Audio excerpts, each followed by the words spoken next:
Bună, dragii mei! Bine ați venit la previziunile pentru energia lunii iunie. Acestea se aplică pentru toți cei care au ascendentul, soarele și luna în Vărsător. În prima parte voi vorbi despre tranzitele astrologice din această lună și apoi vom vedea ce ne spune energia prin cărțile de oracol, prin cele de tarot, dar și prin talismane. Eu vă mulțumesc pentru vizionare și vă doresc tuturor să aveți o lună minunată. Pentru voi, dragii mei, iunie este o lună care se termină cu deschiderea uneia dintre cele mai mari porți relaționale din viața voastră. Pe 30 iunie, Jupiter intră în Leu pe casa a 7-a, pe casa partenerului, a alianțelor, a oamenilor importanți pentru voi. Și se întâmplă într-un an în care Pluton este așezat în propriul vostru semn. Pluton este în Vărsător acum în perioada de retrogradare. Asta înseamnă rescriere de identitate. Cine am fost, cine devin. Sunteți într-un proces de moarte și renaștere personală. Și exact acum, în acest moment de transformare radicală, lumea vă trimite partenerul mare. Cineva care vine să stea cu voi în mijlocul propriei voastre transformări. Tranzitele nu aduc nicio garanție, sunt o predispoziție. Luați aminte, vă rog, faptul că este o citire generală, însă pentru voi este o perioadă complexă, profundă, spirituală și cu siguranță fiecare dintre voi în parte, mai ales cei cu ascendentul în Vărsător, veți vedea o diferență majoră între acum și în curând. Pe fundal, celălalt guvernator al vostru, Saturn, care este în Berbec, și Neptun, tot în Berbec, continuă transformarea și lucrarea lor pe zona casei a treia. Vocea, scrisul, comunicarea, frații, mintea cotidiană. Vorbim despre tranzit extrem de profund, despre mentalitate care se schimbă. Saturn cere structură în voce, maturitate, angajamente clare în ce spui, cu ce scrii și cum comunici, responsabilitate.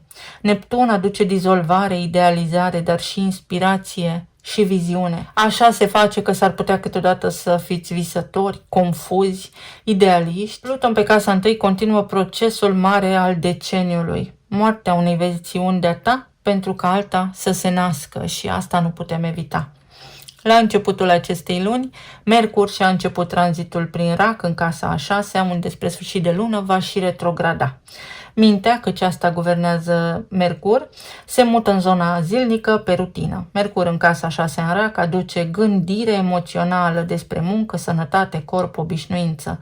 Conversațiile importante în prima parte a acestei luni se vor purta cu colegii de la locul de muncă, cu medicii probabil, cu oameni care vă susțin ritmul cotidian. Cu Mercur în Rac, gândirea despre muncă devine afectivă. Atenție să nu fiți prea emoțional și să luați lucrurile mult prea personal.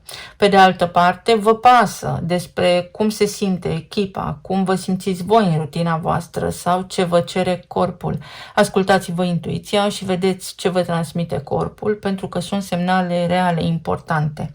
Pentru voi, care sunteți obișnuiți să gândiți abstract și sistemic, casa a 6-a sub Mercur emoțional cere o coborâre în concret și în corporal, în simțire și în intuiție. Apoi, Venus, zeița iubirii, cea care guvernează banii și relațiile, intră în Leu pe casa a 7-a și aici vorbim despre parteneri. În cazul vostru este o configurație romantică. Partenerul vostru de viață devine mai cald, mai magnetic, mai prezent.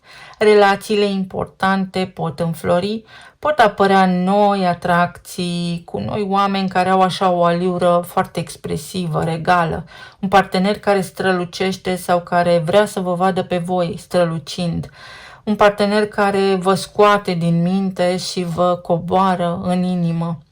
Este o pregătire pentru Jupiter care va intra în această casă pe 30 iunie, deci Venus deschide poarta pentru ceea ce vine, ea este magnetică, reprezintă iubirea, o iubire magnetică, o iubire care înflorește, care strălucește, atenție doar la orgoliu. Apoi avem evenimentul de lună nouă din Gemeni, pe zona casei a 5-a, unde se plantează o sămânță nouă în zona creativității, a iubirii romantice, a copiilor, a jocului, a expresiei de sine. Pentru voi, această lună nouă pe casa a 5-a cu Uranus, guvernatorul vostru deja aici în Gemeni, are în ea o vibrație de explozie creativă neașteptată.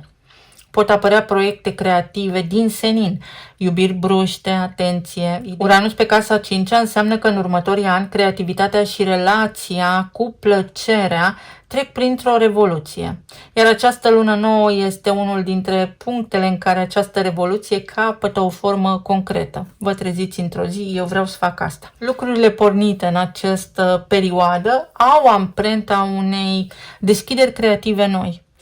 O idee de geniu, o sclipire de geniu. Apoi Chiron, eternul rănit, intră în Taur pe casa a 4-a, pleacă din Berbec, unde a lucrat pe casa a 3-a în zona vocii și a mentalității, s-a întâlnit și cu Saturn și cu Neptun și intră în Taur. Aici unde avem rădăcinile, casa, familia, copilăria, mama. Începe un ciclu lung de aproximativ 8 ani de vindecare în relația ta cu de unde am pornit, cine sunt ai mei, cine sunt eu, de unde mă trag, ce înseamnă acasă. Vechi răni legate de familia de origine, de casa copilăriei, de senzația de apartenență, pot ieși acum la suprafață. Iar pentru voi, care adesea puteți fi atipici față de familia voastră, acest tranzit poate fi unul dintre cele mai importante și în iunie acum pășiți pragul către noutate, dar și către o vindecare extrem de profundă. Avem intrarea soarelui în Rac, pe casa a 6-a, solstițiul de vară, vitalitatea se mută în rutină. Solstițiul deschide o lună în care energia vrea să se ocupe de concret, de muncă, de sănătate, de corp, de obișnuință. Lumina acestui solstițiu nu vă cere doar să mentalizați viața, ci să fiți atenți la ce vă spune corpul, la rutina voastră, la locul de muncă, la anturaj, pentru că trebuie cumva coborât din gândire în simțire. Mercur retrogradează în casa a 6-a, unde avem proiectele de la muncă, rutina, programul de sănătate, iar toate acestea intră sub lupă și cer o mare atenție, revizuire.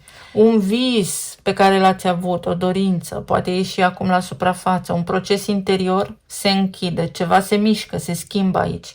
O eliberare profundă cere să fie făcută.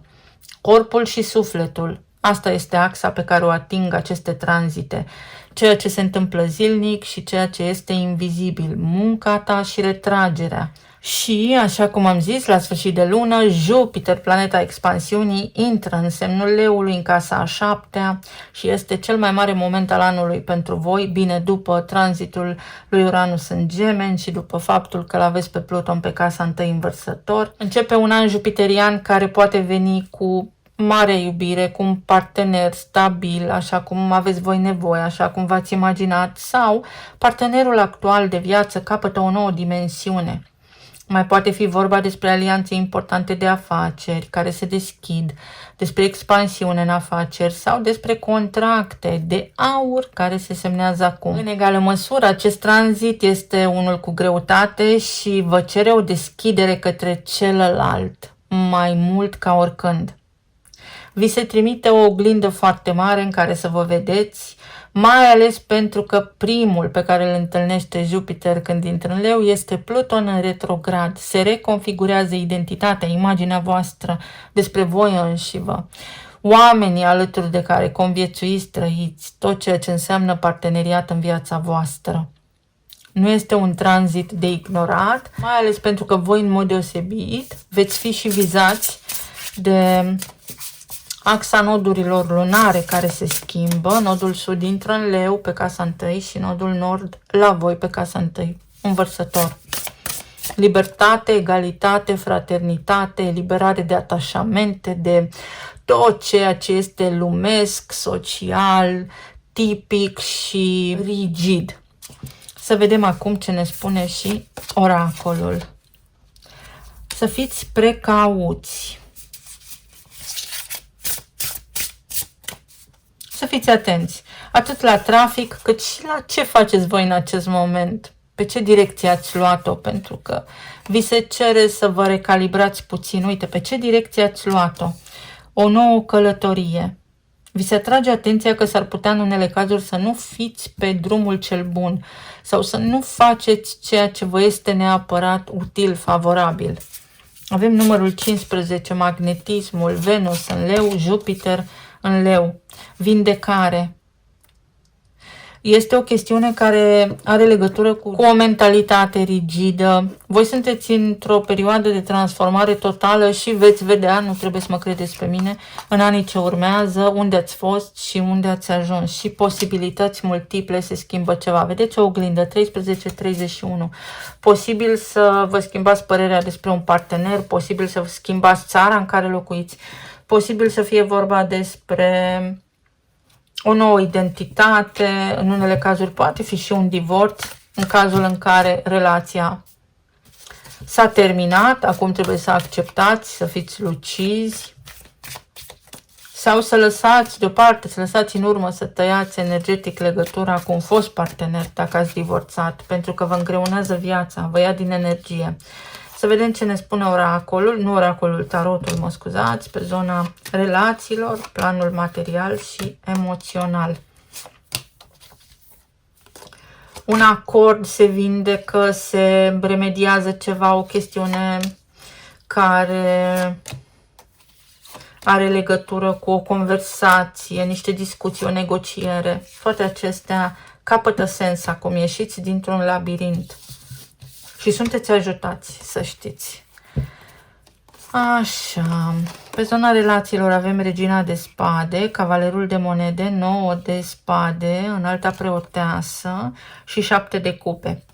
Le-ai făcut pe toate, te-ai stresat în fel și chip, mai mult de atât nu se mai poate, iar energia îți spune, calmează-te, așează-te pe tronul tău și fă ceea ce e bine pentru tine acum, fă ceea ce ai de făcut, pentru că într-o oarecare măsură știi asta, știi că este gata în unele cazuri sau știi că ești în siguranță, nu te mai îngrijora astăzi pentru ceea ce se poate întâmpla mâine. Pentru alții dintre voi, partenerii voștri de viață, dacă au avut provocări, le rezolvă, fiți alături de ei, dar în urma pașilor lor, ei au nevoie să vindece sau să facă niște lucruri importante pe care nu trebuie să le rezolvați voi, ci ei înșiși. În alte cazuri poate fi în sfârșit o ofertă și când spun ofertă mă refer la faptul că puteți cunoaște pe cineva.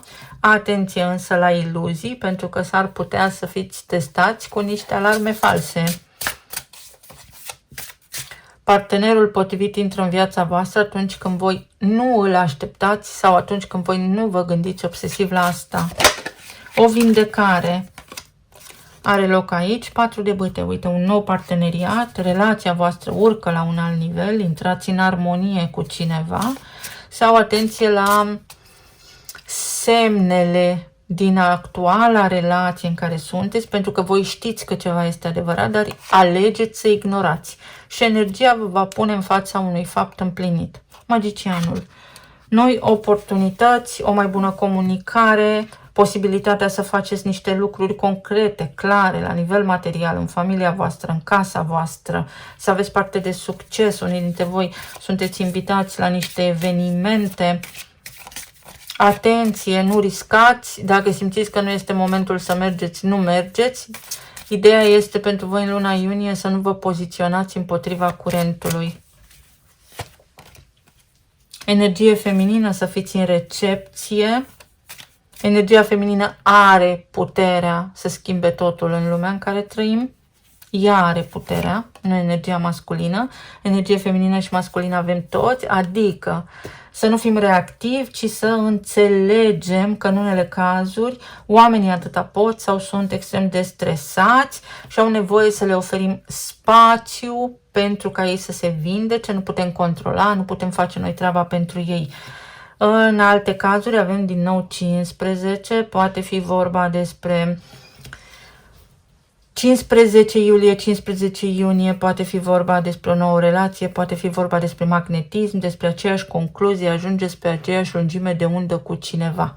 Mai multă armonie, mai multă înțelegere. Să vedem la nivel de plan financiar. Oh, ce frumos, ce frumos! Avem 2 de bâte, regina de bâte, 10 de spade, cavalerul de cupe, asul de monede și asul de spade. Vreți o schimbare, dar nu aveți curaj să o faceți. Ceva nu vă mai mulțumește, nu vă mai satisface profesional, personal. În alte cazuri este vorba despre faptul că aveți nevoie de o călătorie, de un concediu, de o pauză și vă încăpățânați sau poate nu puteți să vă luați acum concediu. Este ideal sau ar trebui să planificați mai mult sau să spuneți acest lucru pentru că primiți sprijin. Veți fi ascultați, vi se acordă câteva zile libere. În alte cazuri este un nou loc de muncă sau sunt ceva idei, parteneriate, dar pe care indicat ar fi să le analizați foarte, foarte bine înainte pentru a nu vă dați seama ulterior, avem aici precauția și drumul, că trebuie să le rezolvați. Să nu reparați când puteți preveni. Exact așa vi se spune. Sunt și niște sume de bani pe care le puteți câștiga de acum înainte. Are legătură cu online-ul și cu încrederea voastră de a vă afișa undeva sau de a face un drum, de a începe ceva.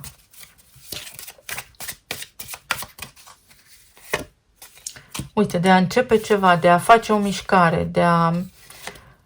Și îndrăgostiții, să o ascund, că iar îmi dă YouTube avertisment. Și 3 de cupe. Pentru a vă recăpăta încrederea în voi înșivă sau bucuria de a face niște lucruri, trebuie să faceți voi o schimbare și schimbarea vine în urma unei alegeri. Să înțelegeți că aveți de ales, de fapt. Asta este cel mai important și veți vedea că puteți avea succes și că lucrurile vi se întâmplă. La nivel emoțional, 6 de cupe, regele de bâte și aici aveam regina de bâte. Avem magicianul, 9 de cupe, foarte frumos, 3 de spade și faetonul. Într-o voce și în unanimitate, cărțile de tarot vă spun în felul următor: gata cu drama. Gata, ai rămas în mintea ta blocat și pentru a avea o viață bună trebuie să ieși de acolo. Să găsești în tine curajul să te descurci singur. Acesta este un mesaj important pentru cineva. În alte cazuri, mesajul este următorul: tăcerea în sine spune tot. Nu mai căuta alte explicații, pentru că tăcerea este totul. Ai primit deja răspunsul. Aia este încheierea. Ai abilitatea de a-ți îndeplini o dorință. În alte cazuri poate fi vorba despre cineva care conștientizează că v-a rănit și mai vrea o șansă, o a doua șansă. Iar pentru alții dintre voi, așa cum am spus, cu Jupiter în Leu pe casa 7-a, se deschid oportunități noi în iubire sau parteneriatele devin mai expansive, mai calde, mai înfloritoare. Sunteți iubibili, ca să zic așa. Sunteți foarte magnetici, foarte atrăgători. 9 de cupe. Tu dorești ceva și ceea ce îți dorești tu te dorește pe tine. Un om, un loc de muncă. Intri în rezonanță cu cineva. Dar asta înseamnă încredere deplină și să fii în recepție. Nu să alergi tu după ceea ce îți dorești. Nu să disperi, ci să știi că primești. Și să acționezi știind că primești. Nu din disperare, ci din încredere că ajungi acolo unde îți dorești. Talismanele.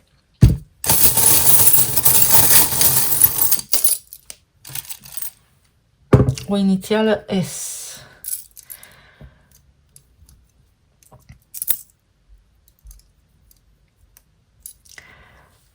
Pentru unii dintre voi este aici o persoană care are nevoie de vindecare, care vindecă ceva sau care nu poate vorbi acum. Nu vă panicați pentru că va revine, vă caută această persoană la un moment dat. În alte cazuri este fix ce am spus. Tăcerea în sine este răspunsul. Nu mai căuta, nu mai întoarce problema pe toate părțile.